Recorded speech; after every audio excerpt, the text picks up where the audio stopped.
Right Neelama నిన్న KCR party ముఖ్య నేతలతో సమావేశమైన పరిస్థితి కనిపిస్తుంది. అట్లాగే ఎమ్మెల్యేగా కూడా నిన్న ప్రమాణ స్వీకారం చేశారు అసెంబ్లీలో. ఈ నేపథ్యంలో తర్వాత వాళ్ళ నివాసంలో కొద్దిమంది కార్యకర్తలతో కావచ్చు నేతలతో మాట్లాడారు. ఆ సమయంలో చాలా మంది ఏదైతే బీఆర్ఎస్ పార్టీకి సంబంధించిన ముఖ్య నేతలు కావచ్చు లేదంటే ఎమ్మెల్యేలు రేవంత్ రెడ్డిని కలుస్తా ఉన్నారు ముఖ్యమంత్రిని.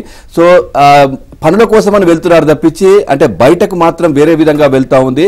ముఖ్యమంత్రితో టచ్ లోకి వెళ్తున్నారనే ఉద్దేశంతో ప్రజల్లోకి వెళ్తా ఉంది. సో ఎవరు వెళ్ళినా కానీ జాగ్రత్తగా ఒకవేళ పర్మిషన్ తీసుకొని వెళ్ళాలి అన్నట్టుగా కూడా చెప్పారు. రైట్, బీజేపీ పట్ల తమ పార్టీ విధానంలో ఎటువంటి మార్పు ఉండబోదు అని, దీనిపై అనవసరమైన చర్చలు వద్దు అని, లోక్సభ ఎన్నికల్లో ఎవరితోనూ పొత్తు లేకుండా పోరాడతామని బీఆర్ఎస్ అధినేత మాజీ సీఎం కేసీఆర్ స్పష్టం చేశారు.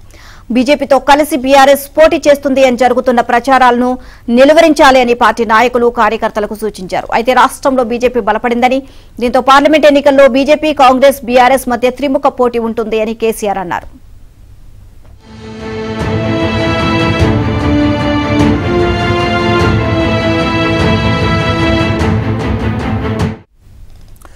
నిన్న ఎమ్మెల్యేగా ప్రమాణ స్వీకారం చేసిన అనంతరం హైదరాబాద్ నందినగర్లోని నివాసంలో బీఆర్ఎస్ ఎమ్మెల్యేలు ఎమ్మెల్సీలు ముఖ్య నాయకులతో కేసీఆర్ ప్రత్యేకంగా భేటీ అయ్యారు. లోక్సభ ఎన్నికల్లో అత్యధిక స్థానాలు గెలిచేందుకు అనుసరించాల్సిన కార్యాచరణపై చర్చించారు. అసెంబ్లీ సమావేశాల్లో అనుసరించాల్సిన వ్యూహాలపై సూచనలు చేశారు. ఎమ్మెల్యేలెవరూ కాంగ్రెస్ బరిలో పడొద్దని సూచించారు.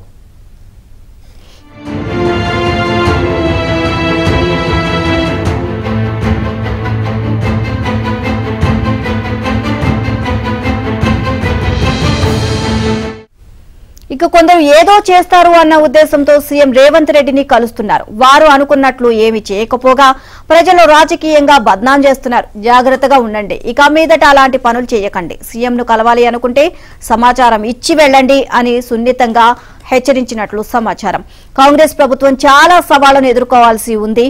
ఇబ్బడి ముబ్బడిగా హామీలిచ్చారు, అమలు చేయలేక ఇబ్బంది పడుతున్నారు. ప్రభుత్వం ఉంటుందా ఉండదా అనేది వారి చేతుల్లోనే ఉంది. ప్రతిపక్షంగా సమర్థంగా వ్యవహరిద్దాం.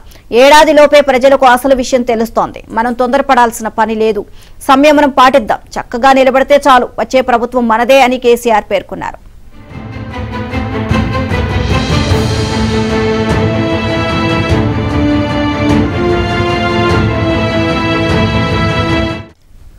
ప్రజల ఆకాంక్షలకు అనుగుణంగా పాలించామని, ఓడిపోయినంత మాత్రాన నిరుత్సాహం భయపడాల్సిన అవసరం లేదన్నారు. ఇక కృష్ణా ప్రాజెక్టులను బోర్డుకు అప్పగించే అంశంపై పార్లమెంట్లో నిరసన తెలపాలని ఎంపీలకు సూచించారు. కేంద్ర జలశక్తి శాఖ మంత్రిని కలవాలని నిర్దేశించారు. ఇక లోక్సభ ఎన్నికల్లో గట్టిగా పోరాడదామని, మంచి అభ్యర్థులను ప్రకటిస్తామని తెలిపారు.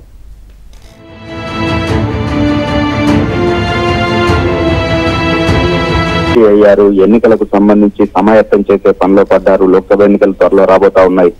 ఇప్పటికే రాజ్యసభకు సంబంధించినటువంటి షెడ్యూల్ కూడా వచ్చింది. సో ఈ నేపథ్యంలో వీటికి సంబంధించి దిశానిర్దేశం చేశారు.